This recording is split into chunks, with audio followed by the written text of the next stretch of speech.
थाना बन्नी की तारड़ पुलिस का समाज दुश्मन अनासर के खिलाफ क्रैकडाउन, 2 बदनामे जमाना मंशियात फरोश गिरफ्तार, 2760 ग्राम चर्स बरामद, मुकदमात दर्ज। हाफिजाबाद नुमाइंदा खसूसी सुफियान अहमद गुल की रिपोर्ट। SHO थाना बन्नी की तारड़ सब इंस्पेक्टर लियाकत अब्बास ने सब इंस्पेक्टर रऊफ अमजद के हमरा पुलिस टीम तश्कील देकर नाकाबंदी के दौरान 2 बदनामे जमाना मंशियात फरोशों को गिरफ्तार कर लिया।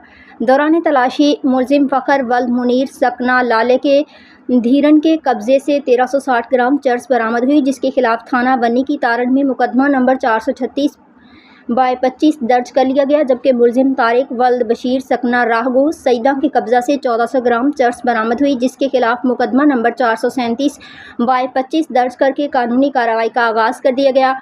हाफिजाबाद पुलिस का कहना है कि मंशियात फरोशों के खिलाफ ज़ीरो टॉलरेंस पॉलिसी पर अमल पैरा होते हुए कार्रवाइयाँ जारी रखी जाएंगी, ताकि नौजवान नस्ल को मंशियात के जहर से महफूज रखा जा सके। अवाम से भी अपील है कि अपने इर्द गिर्द मशकूक सरगर्मियों की इत्तला फौरी तौर पर पुलिस को दें, ताकि समाज दुश्मन अनासिर का कला कमा किया जा सके।